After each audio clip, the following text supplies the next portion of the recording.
Частка беларусаў у гэтыя хвіліны за святочнымі сталамі ці ў касцёлах. Вігілія Божага нараджэння у хрысціянаў заходняга і некаторых усходняга абрадаў. Калядная вячэра адразу ж пасля з'яўлення першай зоркі на небе. Хіба ўжо нават можна. А там і да падарункаў пад ялінкай недалёка віфлеемская зорка зяе і нясе дабрыню, святло і надзею. Вітаю гаспадарства, Сергей Пацасонны, студыя Белсат у жывым эфіры. Усіх, хто святкуе са святам, у нас сёння будзе пра калядныя традыцыі, прагучыць сапраўдная дуда, а таксама пагаворым і пакажам пра іншыя тэмы. Ды памятаем пра тых, хто ў гэтыя святочныя дні за кратамі. А іхныя блізкія не могуць святкаваць напоўніцу. Застаньцеся з намі.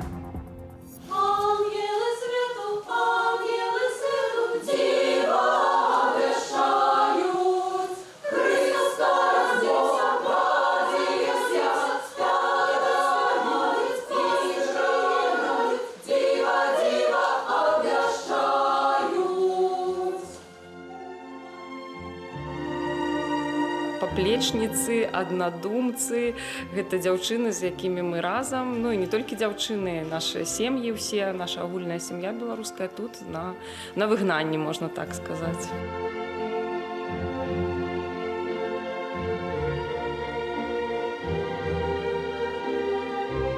Чаго я хачу ад жыцця, чаго я сапраўды шукаю, што для мяне галоўнае. Ці гэты факт, што Хрыстус нарадзіўся, ён мяне кранае.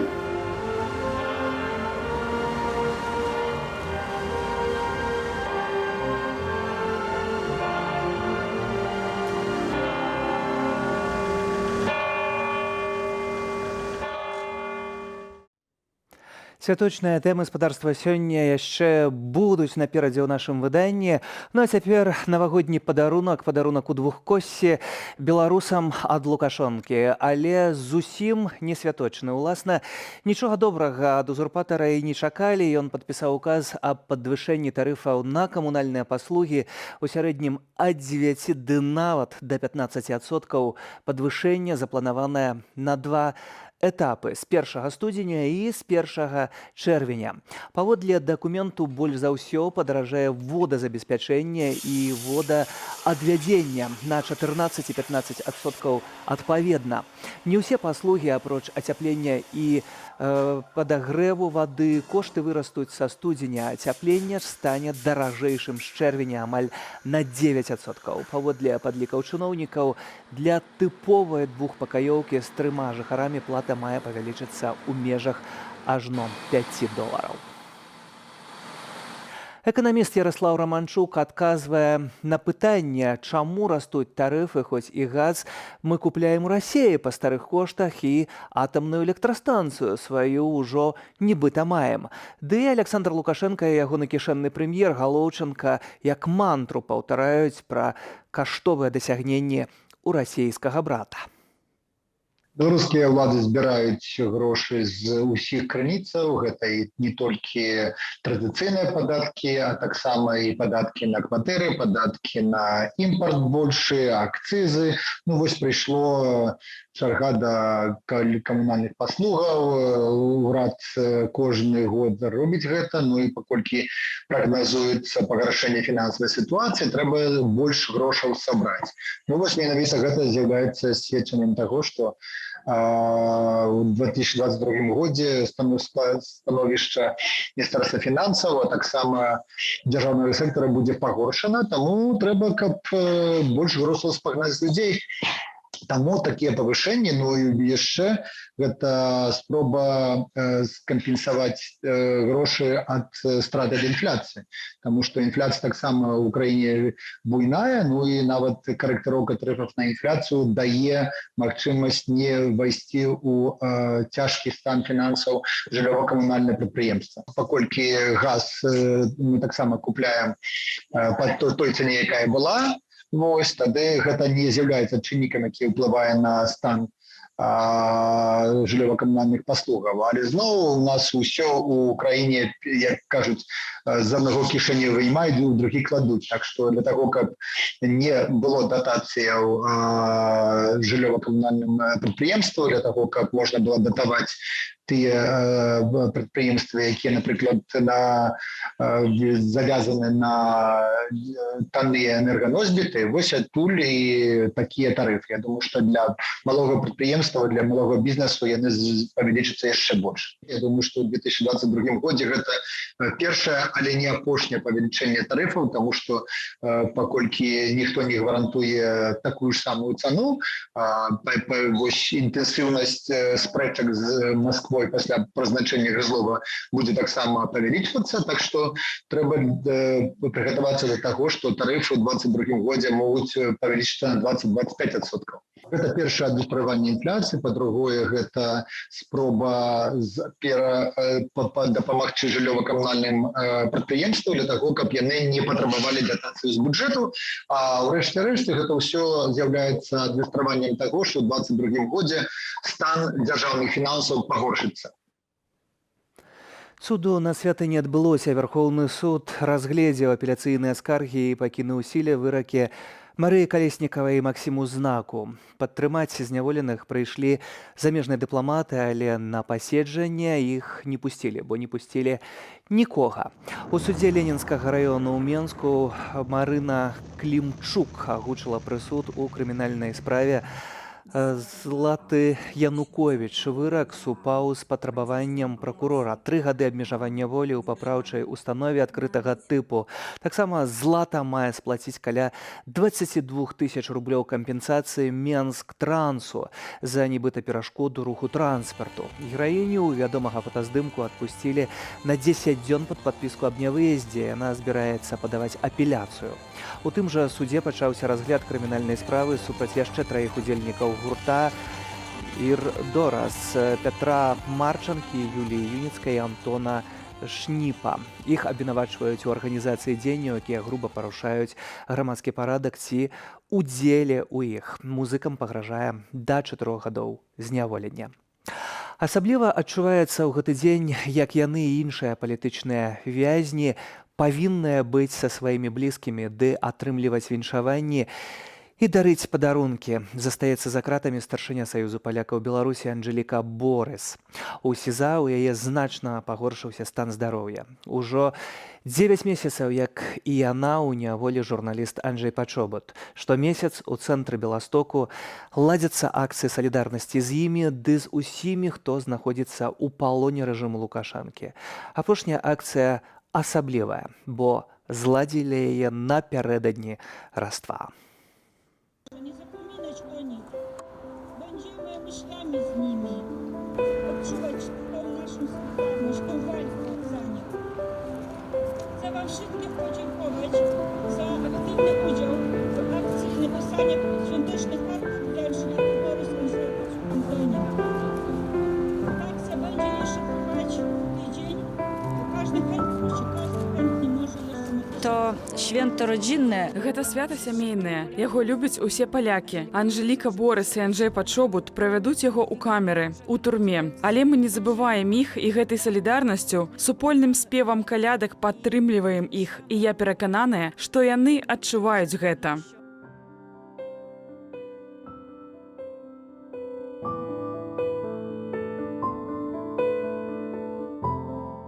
Вельмі традыцыйнае свята, якое ўжо адзначаецца болей 2000 гадоў, як бы ад Раства Хрыстова. І на гэта свята людзі, якія сядзяць цяпер у турме ў Беларусі, яны не змогуць взяць у гэтай традыцыі ўдзел. Таму гэта вельмі важна іх падтрымаць тут.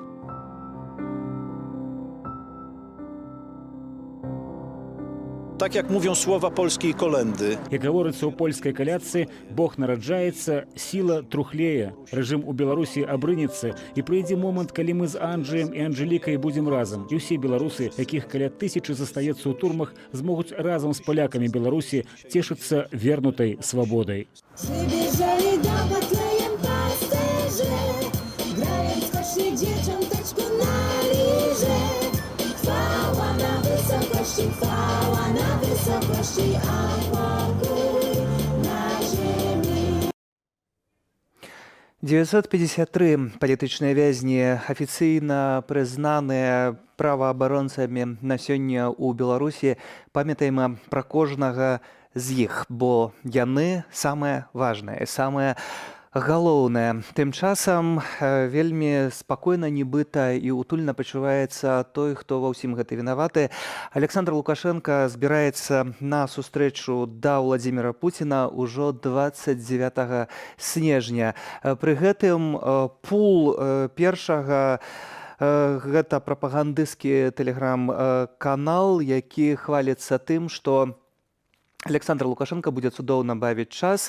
Апроч гэтак званых працоўных сустрэчаў будуць спартовыя сустрэчы, нібыта будуць гуляць з Пуцінам у адной камандзе. Пра гэта і не толькі паразмаўляем з вядомым палітычным аглядальнікам спадаром Александром Класкоўскім, які ўжо цяпер на сувязі. Вітаю, спадар Александр. Добрый вечер. Спадар Александр, вось гэты візіт пад Новы год, гэта зноў пошук нейкіх сімвалаў ці заканамерны працэс сустракацца пад Новы год, нечага папрасіць, вымаліць у Масквы? Гэта не пошук сімвалаў для Александра Лукашенко, гэта пошук грошай, я думаю, найперш, таму што, як вядома, нядаўна гэта лічба гучала, што 3,5 мільярды долараў Мінск просіць, фармальна просіць у Еўразійскага фонду стабілізацыі і развіцця, але там камандуе Расія, таму гэта фактычна запыт да Масквы. Грошы вельмі патрэбны, таму што прыблізна вось такую суму па замежных пазыках Мінск павінен выплаціць у наступным годзе, і, дарэчы, у 23-м годзе яшчэ болей, каля 4 мільярдаў долараў.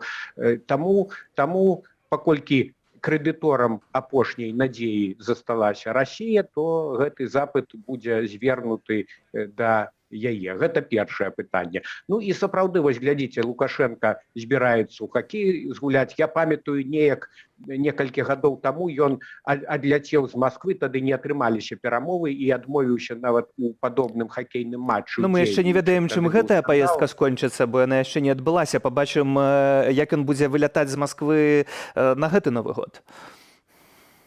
Магчыма, гэта ў Петербургу будзе гэтым разам. Так, у Петербурзе, канешне. Вось, але глядзіце, мне здаецца, што цяпер палагоднілі дачыненні. Нейкі час таму вось казалі пра тое, што зноў заіскрыла ў двухбаковых дачыненнях, Пуцін там нейкія каменьчыкі кідаў беларускі гарод, беларускі рэжым там камсамолку разграміў беларускае выданне і гэтак далей. Але цяпер мне здаецца, што Лукашенко збольшага пераканаў Пуціна ў самым галоўным, бо ён не хоча, Лукашенко, сыходзіць з улады. Ён, я думаю, нягледзячы на гэты задуманы рэферэндум, хоча ўседзець у сваім крэсле як мінімум до 25-го года. Пуціну, відаць, гэта не вельмі падабалася, але вот такое адчуванне, што Лукашенко яго збольшага пераканаў. Маўляў, усё пад кантролем, усё здушана, і таму тут надта гнаць коней, спяшацца, ставіць на вушы краіну з гэтай трансфармацыяй не варта. Хаця пабачым, таму што двухбаковыя дачыненні беларуска-расійскія заўжды з падвойным, а то і з патройным дном. Таму усялякае можа быць. З іншага боку, таксама перад гэтым візітам з'яўляецца інфармацыя пра тое, што ў Беларусі зноў мае змяніцца амбасадар, прычым тут не простая змена, а па сутнасці тытан расійскай палітыкі Барыс Грызлоў. Ён такі ўжо тытан учорашняга дня, так бы мовіць, таму што так ён быў спікерам Думы. Важны момант, канешне, што ён чалавек даволі блізкі да Пуціна. І, безумоўна, гэта чалавек большай вагавай катэгорыі, чым цяперашні расійскі амбасадар. Па-першае, гэта чахарда, яна адлюстроўвае нейкую непаслядоўнасць, я думаю, сумбурнасць у расійскай палітыцы ў дачыненні да Беларусі. Некаторыя кажуць, што вось другі Бабіч прыязджае. Памятаюць жа Бабіча, многія, які тут вельмі напорыста, агрэсіўна вёў маскоўскую лінію, і тады Лукашенко выпіхнуў яго фактычна з краіны. Цяпер Лукашенко не ў такім стане, і я думаю, што Грызлоў ўсё ж такі будзе болей тонкімі метадамі дзейнічаць, але, канешне, ягоная задача гэта прасоўваць так званую гэту інтэграцыю, таму што Лукашенко вось падпісаў у прыватнасці, як вядома, 28 саюзных праграм, але ранейшы досвед показвае, што Мінск заўжды потым пачынае адкручвацца ад нейкіх дыскамфортных абавязанняў, казаць, што трэба яшчэ гэта пытанне прадумаць, абсмактаць, адсунуць, што дом будаваць трэба з падмурку, а не з даху, пачынаецца вось гэта звычайная дэмагогія. Дык вось я думаю, што Грызлоў тут будзе, так бы мовіць, прэсінгаваць, прыціскаць, каб беларускія ўлады болей спраўна выконвалі гэтыя інтэграцыйныя абавязанні. Нейкіх там радыкальных крокаў з яго боку не будзе. Увогуле, мне здаецца, што Масква цяпер па вялікім рахунку задаволена тым, як ідуць на беларуска-расійскім трэку падзеі, таму што міжволі пад уплывам вось гэтай вялікай сваркі з Захадам, спальвання заходняга вектару, Лукашенко мусіць туліцца шчыльней да Расіі, прасіць у яе, як я ўжо казаў, грошы. І цяпер такая сітуацыя, калі ў Крамлі могуць думаць, як там рускія кажуць, што куды ён падзенецца з падводнай лодкі. Таму чакаць нейкіх там радыкальных крокаў я б не стаў, проста будзе працягвацца уцягванне Беларусі вось у гэту расійскую пастку.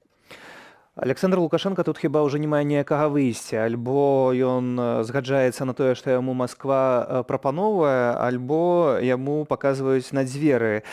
Толькі вось тут узнікае пытанне, няўжо ўсё ж такі не хапіла магчымасцяў у беларускіх дэмакратычных сілаў пераканаць Маскву, што без Лукашэнкі будзе лепш?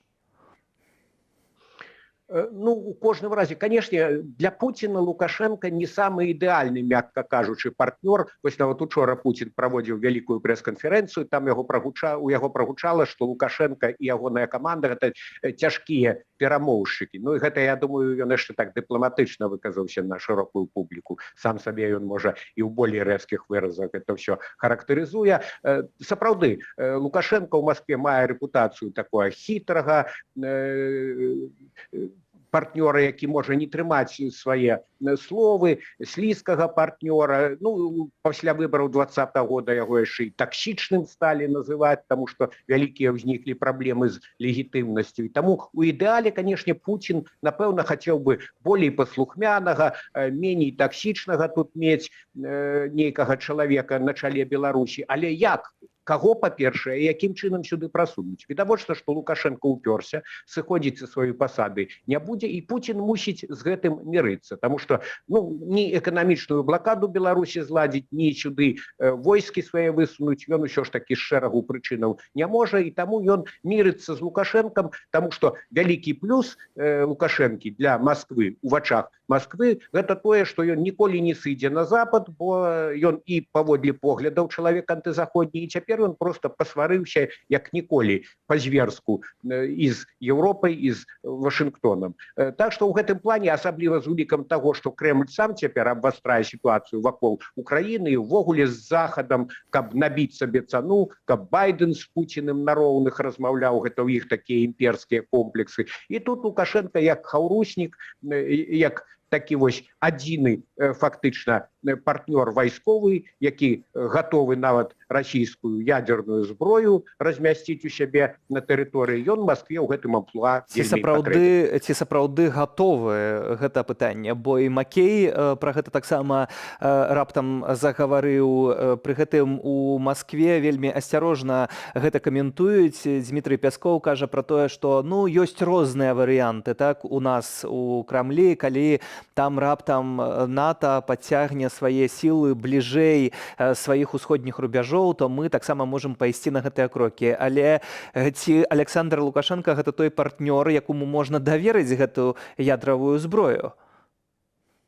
Так, сапраўды, Масква вельмі асцярожна ставіцца да гэтых заяў, і Лукашенко разумее, што Пуцін сюды не высуне ядерную зброю насамрэч, і сама ж Расія, я вось ўсё ж такі рызыкну зрабіць прагноз, што не будзе яна нападаць на Украіну. Гэта ўсё такая гульня мускуламі, гэта, кажучы жаргонам, кіданне пантоў. Гэта каб Амерыка ўсё ж такі узяла гэта пад увагу. Я ж кажу, што вось сустрэцца з дзядзькам Байденам гэта для Пуціна вось значыць пацвердзіць свой статус. Расія ўжо даўно не сусветная дзяржава, яна ўжо зусім не тую вагу мае, як некалі Савецкі Саюз у двухпалярным міры, але вось гэтыя імперскія комплексы Маскве не даюць спакою. Дык вось я думаю, што і вакол Украіны гэта ўсё гульні такія расійскія геапалітычныя, і Лукашенко рытарычна вось пра гэту ядерную зброю кажа дзеля таго, каб напалохаць Захад і сказаць, што глядзіце, тут за маёй спиной Москва, Путин, і вы нас з Владимиром Владимировичем толькі паспрабуйце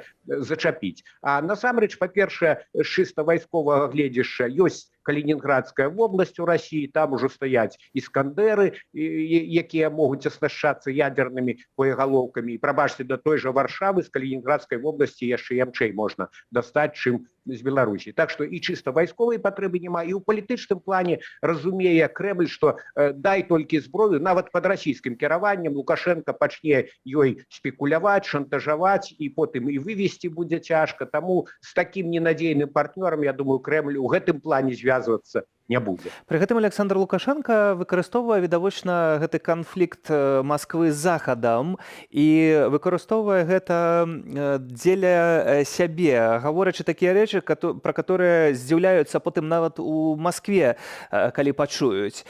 Вось гэты момант атрымліваецца, што наколькі тут Лукашенко гуляе як у адной камандзе з Пуціным, так, супраць Захаду, ці ўсё ж такі гэта ягоная уласная гульня, як вы гэта бачыце?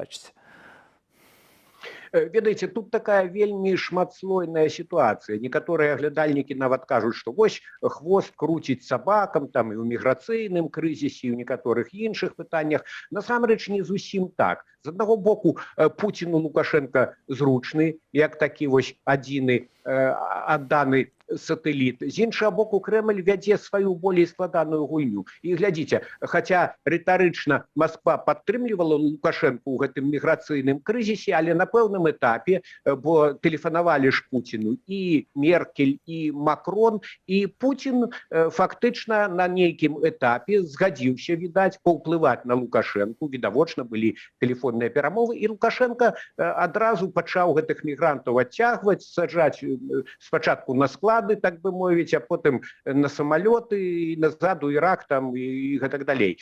Так што ён мусіў падпарадкавацца, у выніку ён прайграў у гэтым крызісе і Еўропе, і лішні раз паказаў сваю залежнасць ад Масквы. Так што Кремль, выкарыстоўваючы Лукашенко як сатэліта, вядзе і сваю гульню, жадаючы атрымаць ад Еўропы, ад Захаду нейкія дывідэнды. З іншага боку, калі я быў у Іраку і размаўляў з чалавекам, які займаецца перапраўкай нелегальна людзей з Іраку ў Еўразвяз, то ён гаварыў, што так, беларускі маршрут зачыніўся, але ўжо на вясну мы распрацоўваем новы маршрут праз Маскву ва Украіну і праз Украіну ў Еўразвяз. Калі разглядаецца такі маршрут з удзелам Масквы, то хіба тут таксама ўсё ж такі Масква не знаходзіцца ў баку ад стварэння гэтага міграцыйнага крызісу?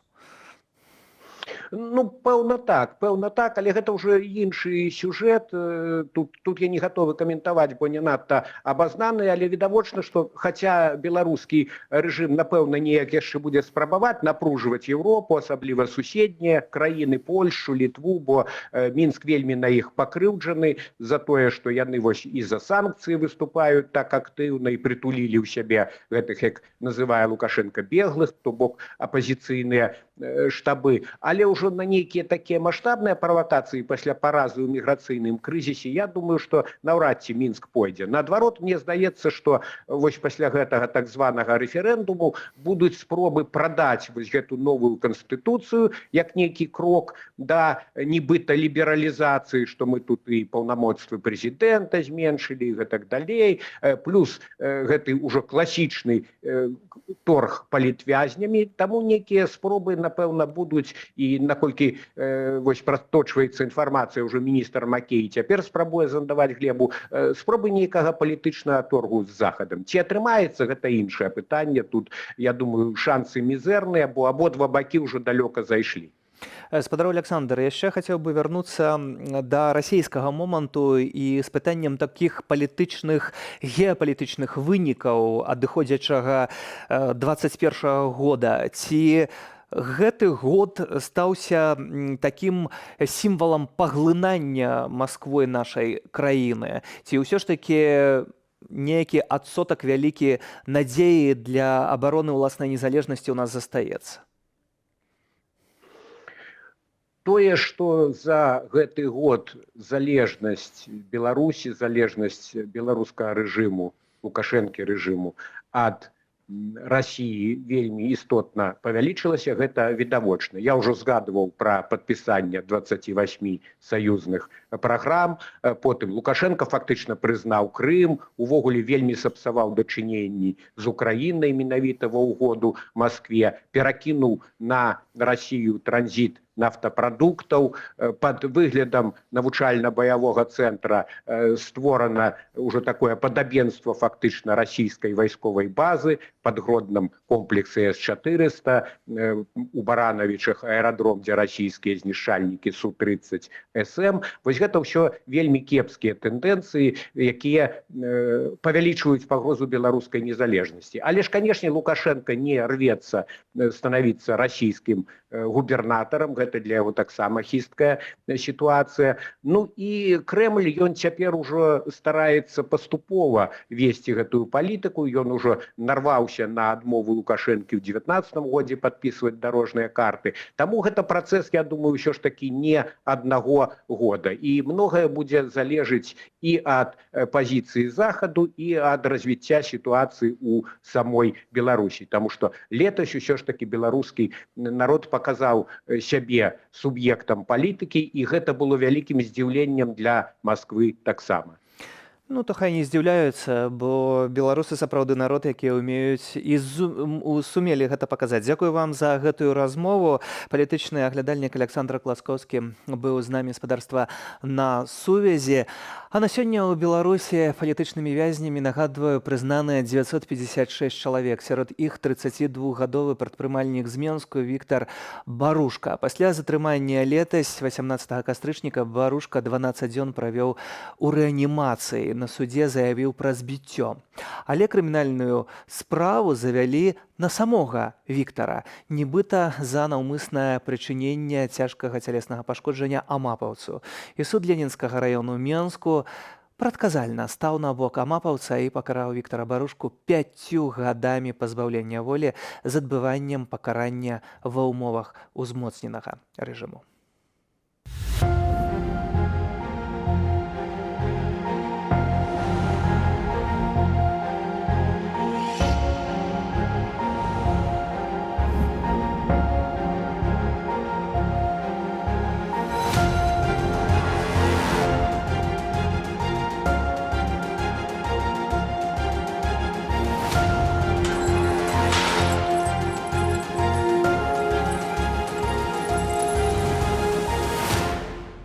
Прынцыпы маралі і чалавечыя каштоўнасці: не краць, не забі, не нашкодзь блізкаму свайму я не парушыў.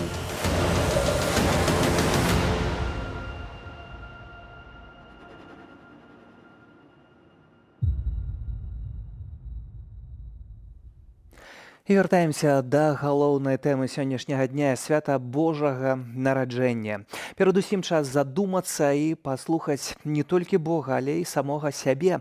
Айцец касцёлу святога Барталамея ў Вільні Арыюш Малыска распавёў, што такое раство і як яго святкуюць. Згодна з ягоным тлумачэннем, менавіта ў Бога можна знайсці адказ на пытанне: хто ты і навошта ты ёсць? Божае нараджэнне – гэта час, калі задаем сабе таксама канкрэтныя пытанні, звязаныя з фактам раства Христовага, гэтага факту, што Христос нарадзіўся. І калі гэтыя пытанні яны агучваюцца ў нашых сэрцах, варта даць сабе адказ. Адказ, чаго я хачу ад жыцця, чаго я сапраўды шукаю, што для мяне галоўнае. Ці гэты факт, што Христос нарадзіўся, ён мяне кранае, ці маё жыццё якосці я сам стаўлюся да гэтага якімсьці чынам ці не. Па-першае, гэта паяднанне з людзьмі і з Богам. Каб паяднацца з Богам, патрэбна ёсць паяднанне з людзьмі. значыць прасіць прабачэння, значыць паяднацца ў сем'ях, каб быў супакой, каб вярнулася ўзаемаразуменне.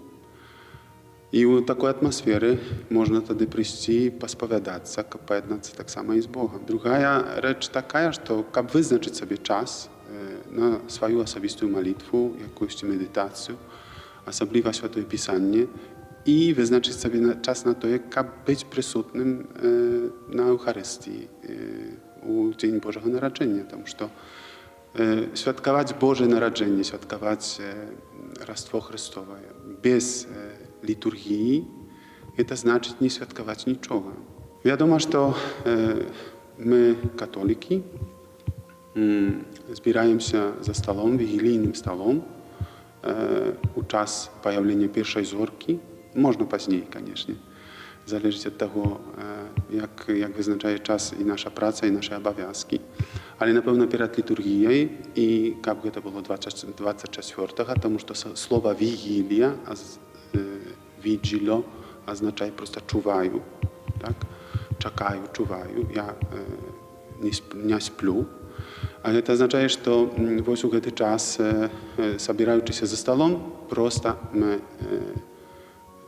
не столькі збіраемся, каб з'есці, так? Але каб цэлебраваць сямейную літургію. Таму найперш чытаецца Святое Пісанне, потым ламаемся аплаткай, гэта хлеб, падобны да гэтага ж хлеба, якім карыстаемся падчас літургіі. І гэта азначае вось яднанне, прабачэнне. А потым пасля вячэры, канешне, традыцыйна усе ў касцёл. Не таму, што так трэба, але таму, што дапаўняем літургію, якую мы цэлебравалі ў хаце. Наступнай літургіі у дзень ужо Божага нараджэння гэта літургіі, якія апавядаюць таксама працяг гісторыі, якая здаралася ў Бэтлееме. І гэта ёсць літургія так званая на світанні, так? І літургія на працягу дня. Божае нараджэнне гэта час, калі дзякуем за тое, што маем, за тое, чым можам скарыстацца да таго, каб наша жыццё рабіць сапраўды шчаслівым. У святле Божай любові, якая яснее нам у яслях, у гэтым маленькім дзіцяці. Гэта патэнцыял, які мае кожны з нас.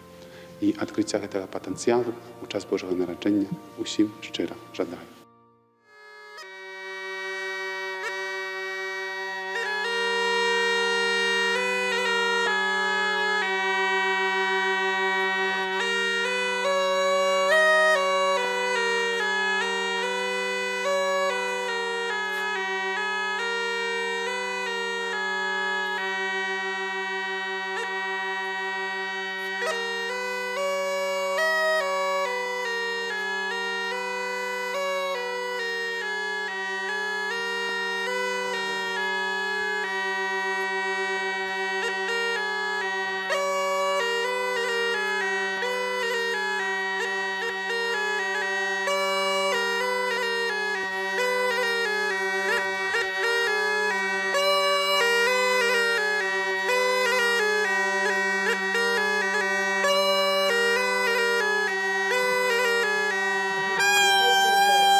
Роман Абрамчук, культуролог, долучыўся у нас да нашага эфіру ў студыі. Вітаю вас. Прывітанне. Дуда традыцыйны інструмент, які мы пачулі, які мы тут бачым. Чаму менавіта гэты інструмент?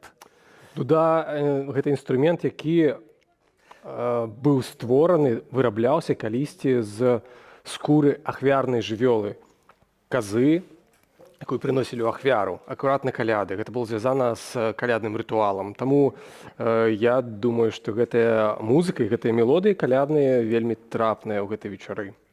Вельмі трапныя і, канешне ж, адразу ствараюць пэўны настрой, дастаткова святочны, дастаткова цікавы. Ужо неўзабаве, зрэшты, спадарства, мы таксама пачынаем гэтае святкаванне. Многія ўжо сядзяць у гэтыя хвіліны за сталамі. Падчас святого Божага нараджэння Бетлеем заўсёды, канешне, прымае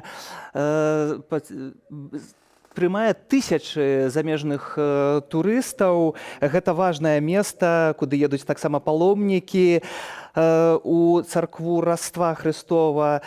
Давялося некалі, зрэшты, і мне там працаваць для нашага эфіру на Раство 3 гады таму, але праз пандэмію ўжо другі год запар Божае нараджэнне адзначаецца інакш, чым раней. Сёлетнія надзеі на турыстычны сезон разбіў амікрон. Праз распаўсюд гэтага штаму каронавіруса міжнародныя паездкі адмянілі. На жаль, да канца снежня, але мы туды перанясемся.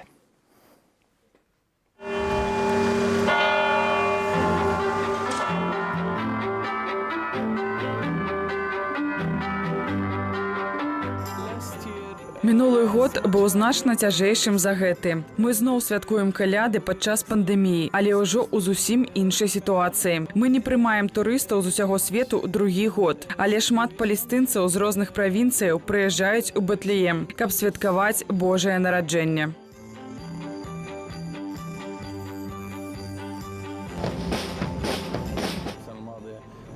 Летась наше свята было віртуальным, але сёлета яно пройдзе ўжывую. Муніцыпалітэт прыняў шэраг захадаў, каб гэтая падзея сталася унікальнай, і мы спадзяемся, што людзі адчуюць дух святкавання і адчуюць Божае нараджэнне.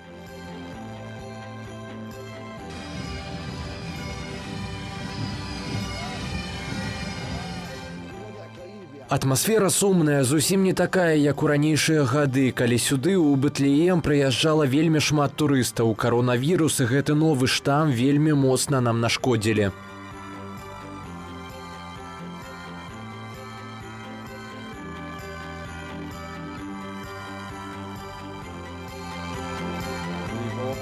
Мы спадзяемся, што нам удасца захаваць сітуацыю вельмі спакойную, вельмі мірную і не дапусціць з'яўлення новых інфікаваных вірусаў людзей у выніку тых захадаў, што мы праводзім на вуліцах і плошчах гораду. Жадаю ўсім шчаслівага Божага нараджэння.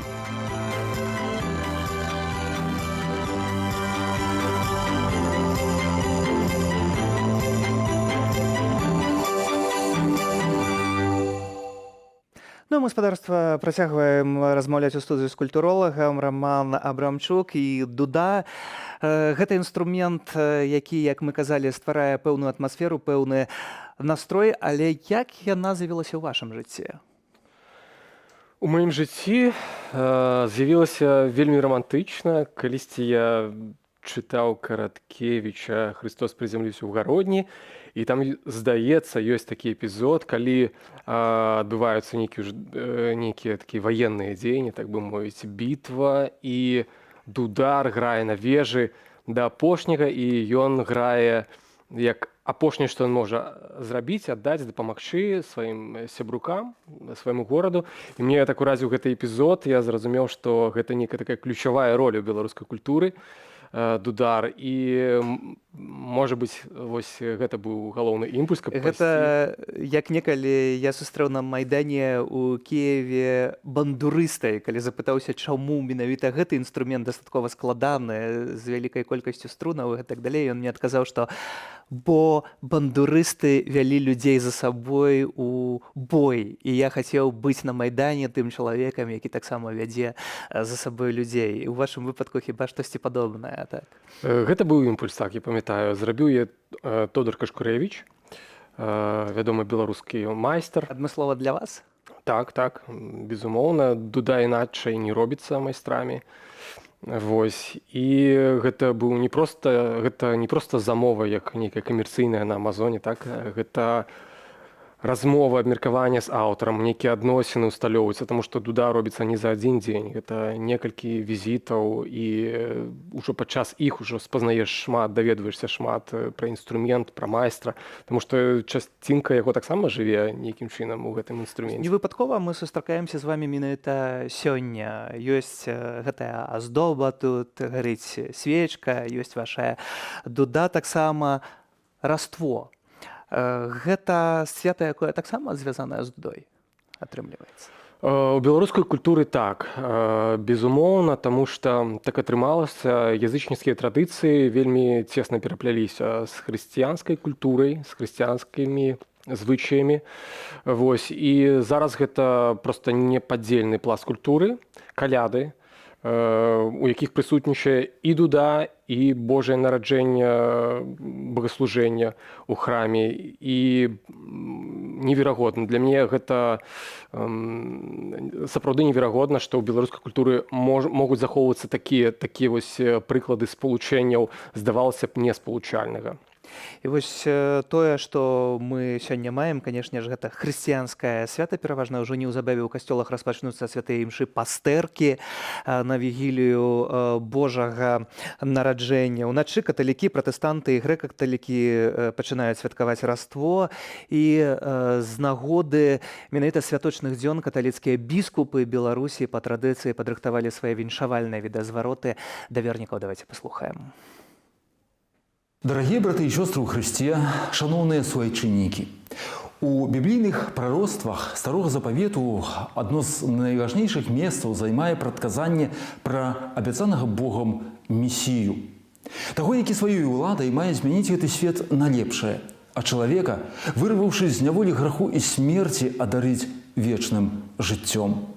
Мы верым у тое, што гэтыя прароцтвы споўніліся ў асобе Езуса Хрыста, Бога і чалавека, нараджэнне якога ў часе мы зараз святкуем. Бог падрыхтаваў асаблівы шлях для кожнага з нас. Некаторыя дарогі цяжэйшыя за іншыя, а некаторыя цярпенні не з'яўляюцца дабравольнымі. Але так ці інакш, усе шляхі вядуць у Бэтлеем, калі мы адважваемся ісці за зоркай. Каб знайсці свой уласны камяністы шлях, мы павінны дазволіць Богу дзейнічаць у нашым жыцці. Бог ніколі не прымушае людзей падпарадкоўвацца. Ён моўчкі чакае, пакуль мы папросім Яго скіраваць нашыя крокі. Хай Божае нараджэнне, хай наш кантакт з Божым Словам, удзел у богаслужэнняў будзе для нас сапраўды глыбокім вопытам надзеі, любові, веры. Усіх вас віншую з гэтымі святамі. Христос нарадзіўся, славім Яго.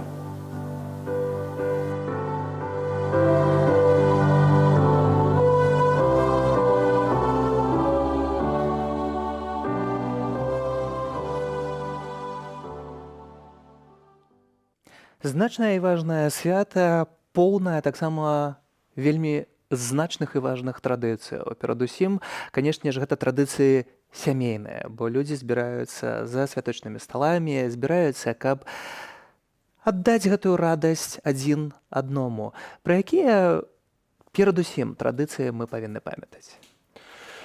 Я б не сказаў, што гэта толькі сямейная традыцыя, і вось акурат тая традыцыя, пра якую мы мусім памятаваць, гэта калядаванне.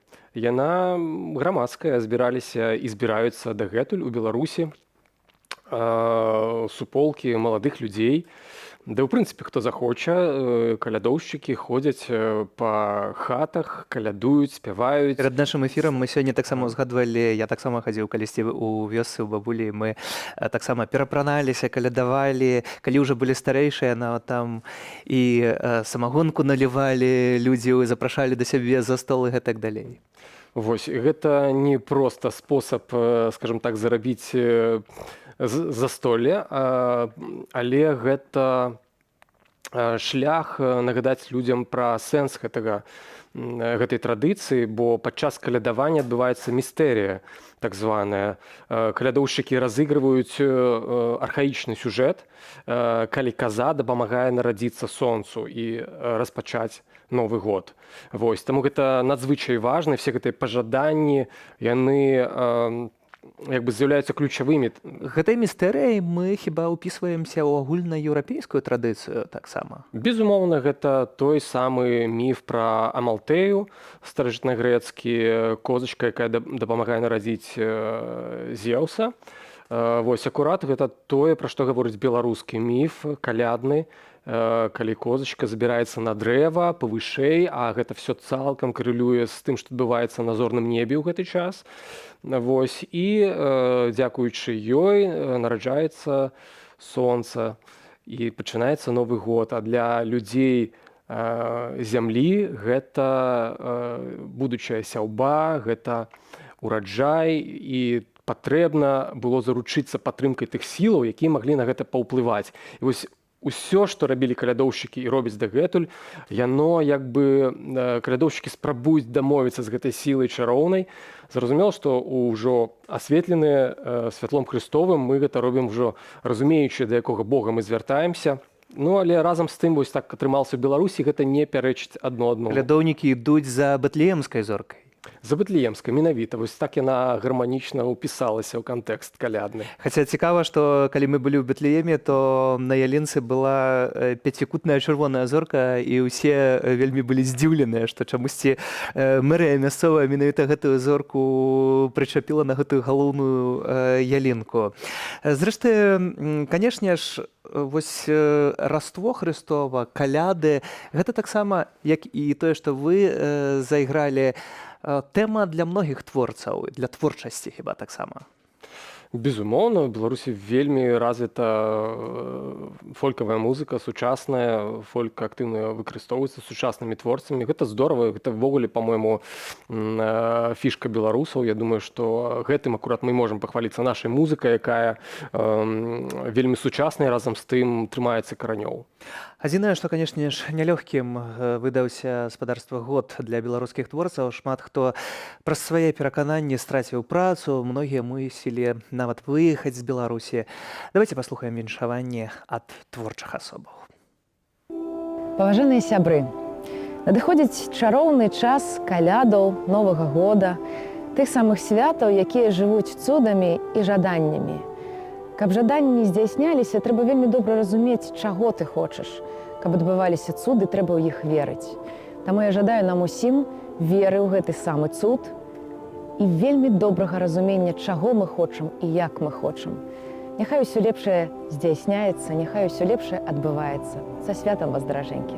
Ведаеце, гэта апошнія дні, калі ноч даўжэй за дзень, а зараз пачнецца ўсё наадварот. Дзень будзе удоўжвацца, станавіцца большым, а ноч будзе карацей і карацей. Святло абавязкова пераможа цемру. Са святам вас, з калядамі, дарагія сябры. Шаноўнае спадарства, паважаныя беларусы, любыя сябры, ад усяго сэрца віншую нас усіх з калядамі і Новым годам. Жадаю надзеі, веры, кахання, моцы.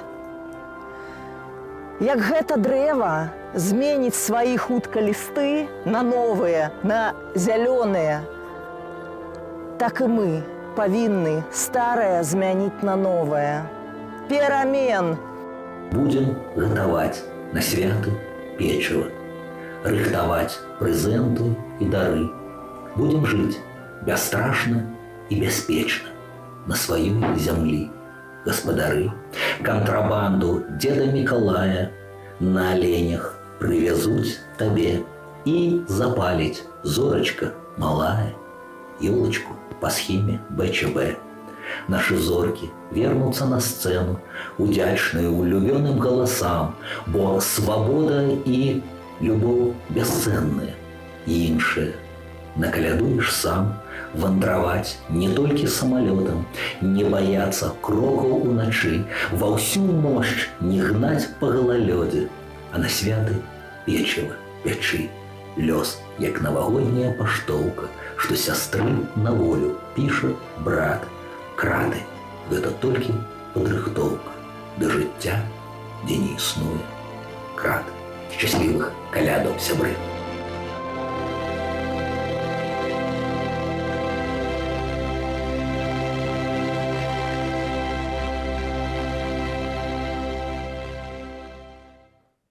А вось беларусы ЗША і Канады маюць унікальны шанец адсвяткаваць калядкі ў кампаніі музыкі Сергея Доўгушава і каманды «Традыцыя». У Філадэльфіі святочная імпрэза ўжо адбылася.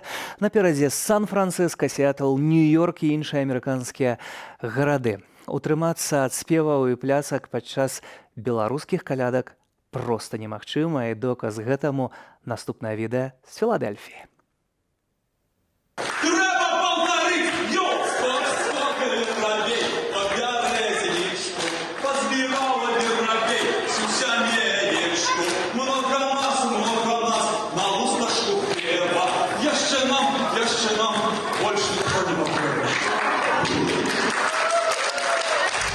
Шановныя сябры, паважаныя суайчыннікі, ад імя беларусаў Філадельфіі хацелі б шчыра павіншаваць вас з надыходзячымі святамі і падзякаваць усім неімаверным, якія не губляюць надзеі і падтрымліваюць наш шлях да новай краіны. Усім тым, хто рызыкаваў уласнай свабодай і нават аддаў самае каштоўнае, што ў іх было, каб наш народ стаў вольным.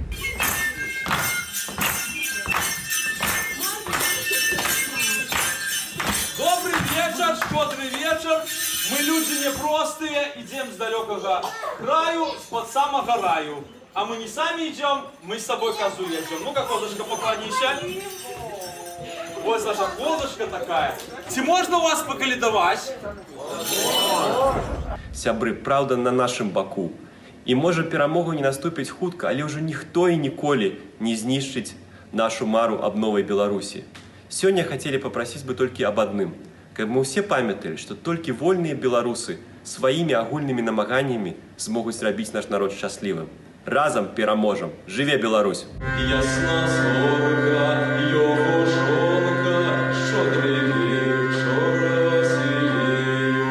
Ясен місяць, сам Господь Бог, що древі, що розсією. Що древі, що розсією.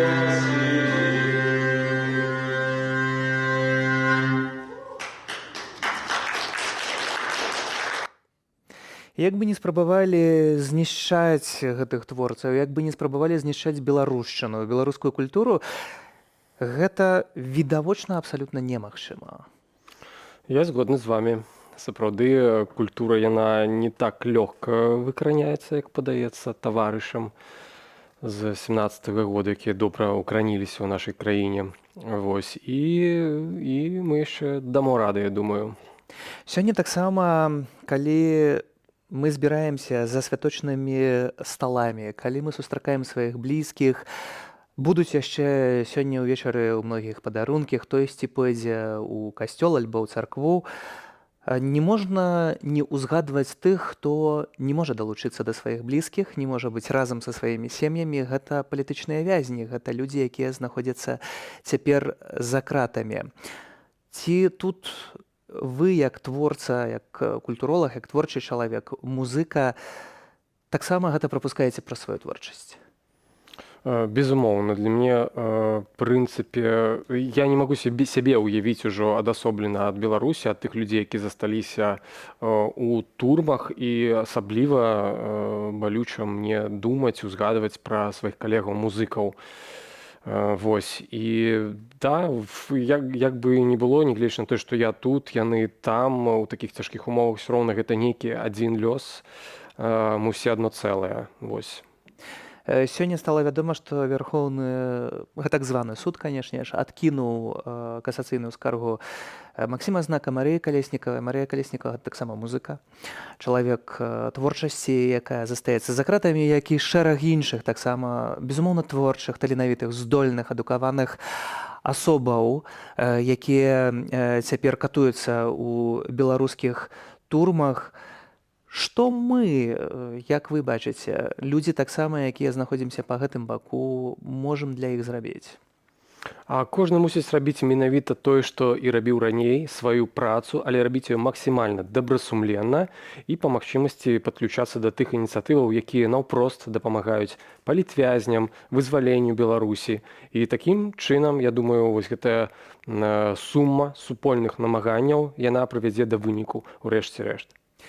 Кожны з нас можа зрабіць самае простае, напісаць ліст, напісаць паштоўку, падтрымаць кожнага палітычнага вязня. 953 чалавекі, іх сёння ў нас у Беларусі, а напрыканцы, магчыма, вы б штосьці хацелі сказаць і ім, альбо іх блізкім, альбо проста беларусам. Вашае слова віншавання.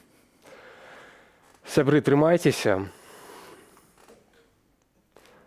не проста віншаваць і радавацца тут, памятаючы пра вас. І я хацеў бы проста, каб вы захоўвалі веру у тое, што усе падобныя сітуацыі, яны ўсё роўна часовыя, якімі цяжкімі яны не былі. Вось, і святло Христовае, святло гэтага свята, яно працінае і прастору, і час, і для яго няма межаў. І маюцца на ўвазе не краты, не муры турмаў, а сэрцы. Сэрцы і нашых катаў, і нас саміх. І калі мы самі не пусцім гэтую цемру, гэтае зло, гэтых вупыроў у нашыя сэрцы, калі выганем гэта все, вымесем дачыста, то мы годна і гатовымі сустрэнем гэтае свята, а яно абавязкова тады прыйдзе, калі мы будзем гатовымі. Моцныя словы, дзякуй вам за іх, дзякуй за творчасць, дзякуй за прыход у гэтую студыю. Роман Абрамчук, культуролог, быў гаспадарства маім і вашым госцем. Усіх, хто святкуе, яшчэ раз са святам Раства, спаўнення мараў, памкненняў, і не страчвайце самае галоўнае надзея, а таксама давайце не забывацца аб тых, хто ў няволі. Таму і свята не зусім свята, калі сэрца за кратамі. Гурт «Наві Бэнд» прэзентаваў шчырую і кранальную калядную песню «Сумнае свята». Пакідаю вас з гэтай песняй. Для вас працаваў Сергей Пасасон на сёння. Добрага вечара, будзьма блізка адзін да аднаго. Праз некалькі хвілінаў аб'ектыў. Да сустрэчы ў эфіры ўжо заўтра.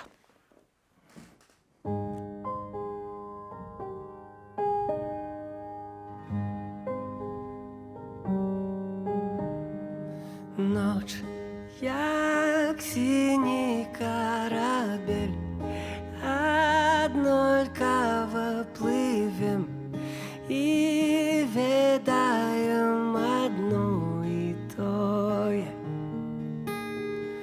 Ноч прачнуцца для надзей насупраць белых сцен, насуперак такой зіме. І свята не свята, калі сэрца за кратамі, і сонца не свеціць, калі ўсе вінаватыя. Я бачу надзею насупраць адкрытых вачэй. Сумнае свята на халодным акне, ты намалюеш сабе шчасце і мне. Зоркай Венераю зазяеш услед і не заўважыш, як хутка ўсё міне. Ціха збярэмся і запалім агні. Нельга забыцца і не проста забыць. Чаканне цуда, як бясконцы прамень. Хай не заўважым, як гэта ўсё міне.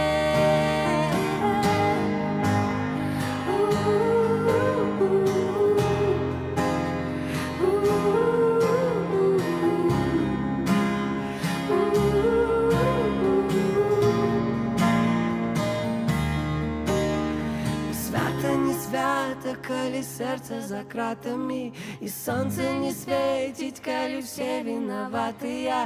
Я бачу надзею насупраць адкрытых вачэй. Сумнае свята на халодным акне, ты намалюеш сабе шчасце і мне. Зоркай Венераю зазяеш услед і не заўважыш, як хутка ўсё міне. Ціха збярэмся і запалім агні. Нельга забыцца і не проста забыць. Чаканне цуду, як бясконцы прамень. Хай не заўважым, як гэта ўсё міне.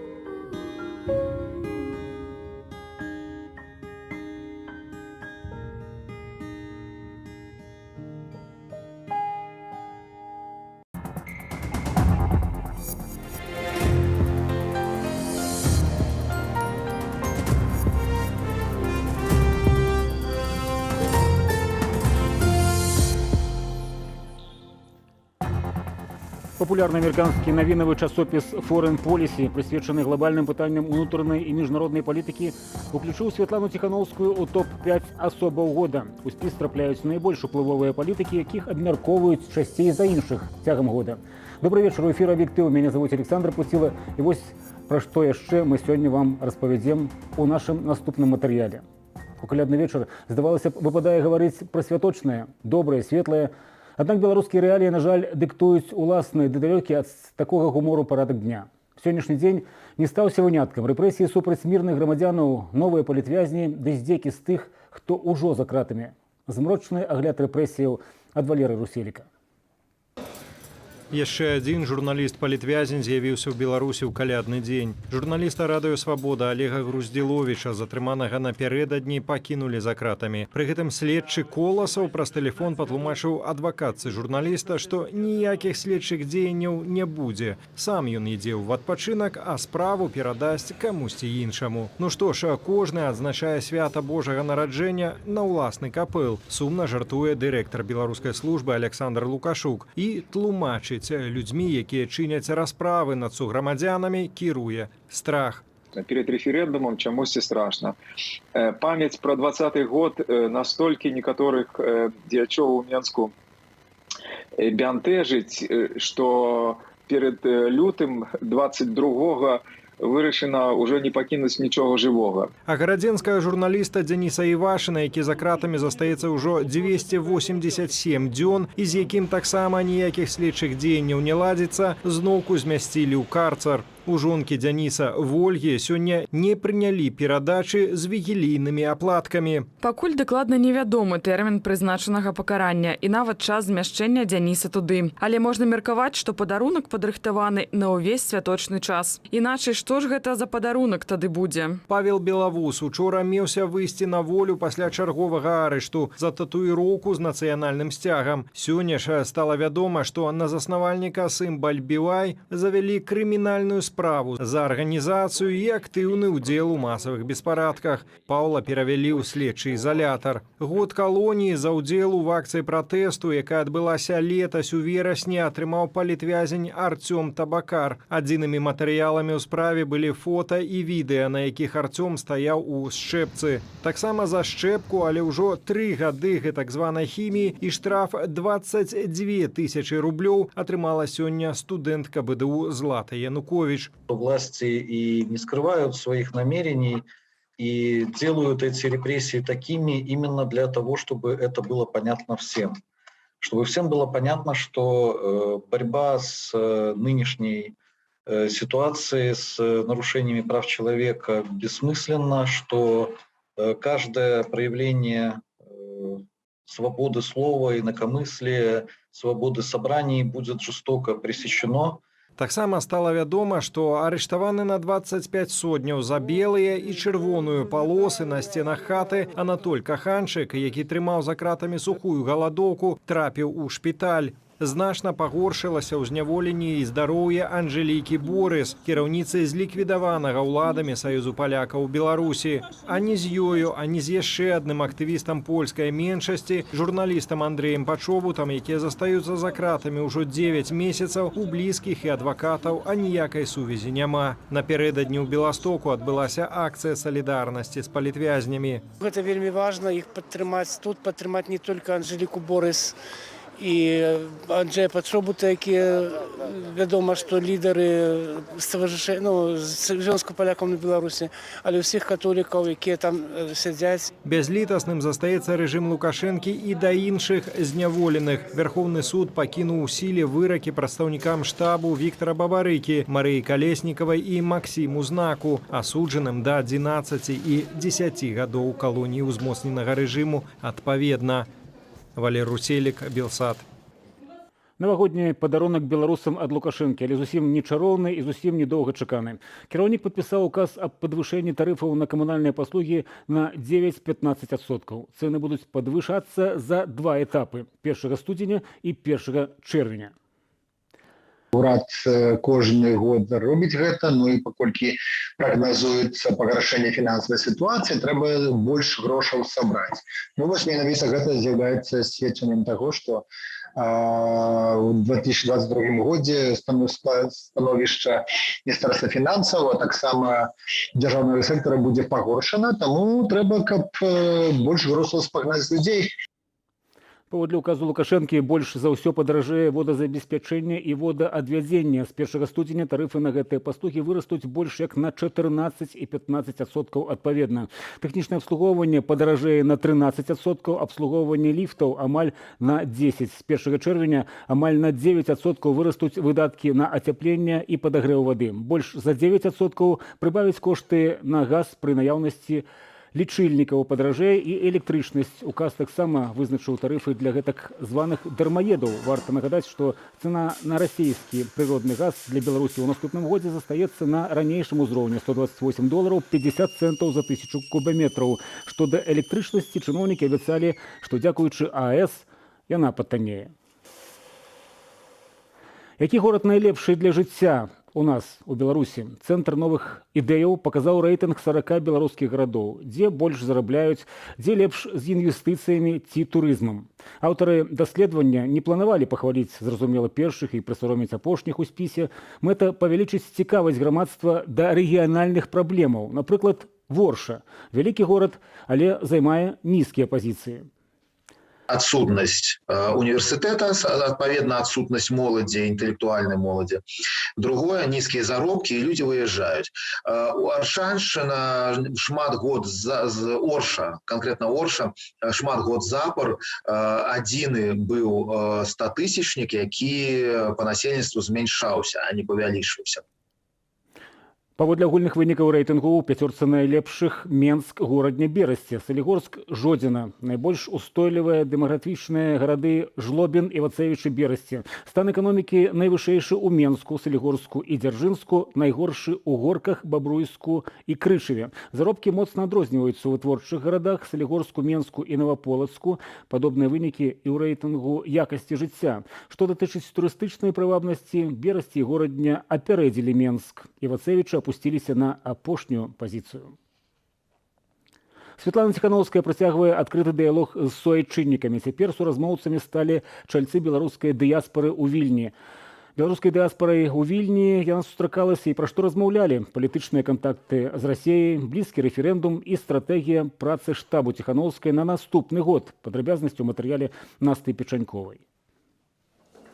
Без папярэдняга ўзгаднення пытанняў і цэнзуры штаб Святланы Тихановскай зладзіў адкрытую сустрэчу, каб адказаць на ўсе пытанні, што хвалююць беларусаў. Размова прайшла ў фармаце офлайн для прадстаўнікоў дыяспары ў Вільні ды онлайн для іншых городов. Сейчас у нас есть отличная возможность и, наверное, уникальная, потому что у многих белорусов такой возможности нет пообщаться с офисом Светланы Тихановской. Апроч Светланы Тихановскай удзел у размове узяў ейны старэйшы дарадца Франак Вячорка, старшыня кабінету прадстаўнікоў Валер Кавалеўскі ды кіраўніца аддзелу вонкавых сувязяў Александра Логвинова. Каманда падсумавала сёлетнюю працу штабу и окреслила мэты на лето. Помогать белорусам, давить на режим так, чтобы они вынуждены были выпустить политзаключенных, остановить репрессии, начать диалог с белорусами и потом прийти к новым выборам. Это наша стратегия. Задача цяперашняга супраціву – гэта падтрымліваць энергію адно, даваць пазітыўныя флюіды, імпульсы тым, хто на зямлі працягвае змагацца, і усяляк разгойдваць човен, каб пацукава не давала. І мы гэта робім паспяхова. Сярод пытанняў, якія цікавілі беларусаў, палітычнае і эканамічнае дачыненне Беларусі ды Расіі. Тут Тихановская падкрэсліла, што заўжды была адкрытая да дыялогу з уладамі Расійскай Федэрацыі. Але гэтаксама важныя умовы захавання суверэнітэту Беларусі. Цікавіла таксама стратэгія дэмакратычных сілаў датычна рэферэндуму, дапамога рэлакантам, санкцыйная палітыка еўразвязаў у адносінах рэжыму Лукашэнкі. Было адзначана, што апошняя мае вялікія прабелы. І штаб зробіць усё магчымае, каб еўразвяз пераглядзеў сваю санкцыйную палітыку і сінхранізаваў яе з такімі краінамі, як Злучаныя Штаты Амерыкі, Вялікая Брытанія і іншыя. Было дастаткова шмат пытанняў і актуальных, і такіх вечных, якія заўсёды пытаюць. І то есть адказы мне падаліся дастаткова грунтоўнымі. Я упершыню на такого рода сустрэчах і вельмі інфарматыўнай. Спадзяемся, што ў будучыні вось такія адкрытыя камунікацыі, такая гарызантальная сувязь, яна будзе толькі пашырацца і голас усіх беларусаў будзе ўслышаны. З прычыны каранавірусных абмежаванняў сустрэцца са штабам у офлайн-фармаце змаглі толькі 50 чалавек. Ахвотна затрымаліся са Святланы Ціхановскай па-за дыскусій, бо задаць пытанне з залы усім ахвотным проста не хапіла часу. Наста Печанькова, Белсад. Ад 7 до 18 гадоў пазбаўлення волі. Суд Кемерово агучыў прысуды 4 фігурантам справы аб пажары ў гандлёвым цэнтры «Зімняя вішня». Максімальны тэрмін зняволення атрымала Танзіля Камкова, былая начальніца Дзяржбуднагляду Кузбассу, 18 гадоў турмы. Яе прызналі вінаватай у атрыманні хабару ад будаўнічай кампаніі, якая пабудавала гандлёвы цэнтр «Зімняя вішня». Таксама 10 гадоў за кратамі правядзе ейны сын Эдуард Камкоў. Ён удзельнік карупцыйнай схемы. Дырэктар жа будаўнічай кампаніі асуджаны на 15 гадоў, прабачце, калоніі строгага рэжыму. Мінімальны тэрмін 7 гадоў пазбаўлення волі атрымала Святлана Шангірэй, экс-начальніца аднаго з аддзелаў Дзяржбуднагляду, за халатнасць пры абследаванні гандлёвага цэнтру. Пажар у «Зімняй вішні» адбыўся 25 сакавіка 2018 года. У полымі тады загінулі 60 чалавек, у тым ліку 37 дзяцей. Прычынаю стала тое, што падчас пажару не было апавяшчэння аб трывозе, а таму шмат хто не змог эвакуявацца. Сёння вігілія, перададзень Божага нараджэння ў хрысціянаў, якія святкуюць каляды паводле грыгарыянскага календара. Назва ўзнікла ад лацінскага «вігілія», што азначае «трыванне». Гэта свята сямейнае, вельмі душэўнае, час чакання цудаў і стварэння іх. Мікалай Мамінаў быў вымушаны з'ехаць з Беларусі праз палітычны пераслед пасля апошніх прэзідэнцкіх выбараў. І другія каляды ён сустракае не на радзіме. Так получилось, что я уехал еще до прошлого Нового года и Рождества. Вот. И первое Рождество у меня было в Украине. А это, получается, у меня второе Рождество, но оно такое, мне кажется, более грандиозное, что ли, и такое окутано сказкой так более, потому что все-таки Литва, Вильнюс, он меня всегда в этом плане вдохновлял. Свята Божага нараджэння, якое сустракаюць у коле самых блізкіх людзей, сям'я Мікалая правядзе разам з сябрамі. Рыхтуюць пачастунак. Традыцыйна на стале, за які сядаюць пасля вечаровай службы, мае быць 12, паводле ліку апосталаў, страваў. З рыбы, капусты, грыбоў, а таксама мёд, мак, хлеб, яблыкі, арэхі, ды абавязкова куцця. Але, вядома ж, на кожнай кухні свае рецепты. Мы купили большую индейку, мы будем ее готовить прям целиком, и это будет такая, ну, как традиционная кухня. Но вообще как бы классика, салат оливье, различные напитки, закуски, картошка, вот, и, ну... Каких-то супер-супер особенностей таких нету, но они, мне кажется, что больше сказочные, чем сам Новый год. То есть вот мы украшаем все в гирлянды, ставим елку.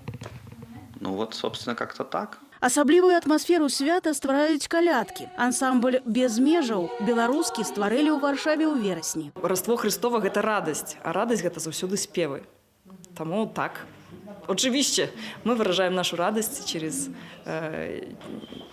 праспяванне таких традыцыйных гімнаў і калядак, і гэта нас аб'ядноўвае. Удзельніцы хору ўпершыню святкуюць каляды не ўдома, намагаюцца падтрымліваць адна адну. Все разам спяваем наши калядныя традыцыйныя спевы, мы ўсе гэтыя стравы гатуем у гэтыя дні, і на вігілію, і наступныя дні. Мы дзелімся падарункамі, пажаданнямі, мы ўспамінаем былое, верым у лепшае, верым у цуд, які адбудзецца. Вігілія і Божае нараджэнне – гэта яшчэ і нагода пераглядзець лад свайго жыцця і запланаваць добрыя справы на год наступны. Пра гэта нагадваюць сёння і святары ў сваіх віншаваннях для ўсіх вернікаў. Няхай гэта будзе час адзінства, любоўі, надзеі і дабрыні ў кожнай сям'і і нашым грамадстве і краіне. Хай Божае нараджэнне, хай наш контакт з Божым Словом, удзел у богослужениях будзе для нас сапраўды глыбокім вопытам надзеі, любові, веры. Всіх вас віншую з гэтымі святамі. Христос нарадзіўся, славім Яго. Нямала беларусаў мусяць сустракаць сённяшняе свята і ў няволі, і па-за радзімаю, але надзея на лепшае і на перамогу жыве ў кожным сэрцы. Марина Янович, Белсат. І далей пра прыгожыя прасланоў, барсучкоў для дзяўчат і хлапчукоў. Свет пабачыла аўдыакніга дзіцячых вершаў палітвязня, працоўніка нашай Нівы Андрэя Скурко. За кратамі ён піша вершы для свайго маленькага сына Тамаша. Прэзентацыя кнігі адбылася онлайн на дзіцячым беларускамоўным YouTube-канале «Бэйбус». Скача заяц шарачок. Дайте мне хутчэй гаршчок. Вершы Андрэя Скурко загучалі галасамі народных артыстаў Беларусі Зоі Белахвосцік і Александра Падабеда, актораў Ірыны Янкавец і Арсеня Гардзіенкі. Усяго аўдыакніга змяшчае 55 твораў. Трэба сфоткаць і змясціць. Як прыгожа мама спіць. Давайте зірнем на нашу мапу, якім будзе апошні уікенд 2021 года, якое будзе надвор'е, якім будзе снег, якім будзе мароз. Все зараз побачым. Ну і усім, хто азначае каляды, нашае шчырае віншаванне. Далей на Белсаце, як звычайна ў пятніцу, праграма з Дмітра Міцкевіча без акрэдытацыі. Добрых выходных.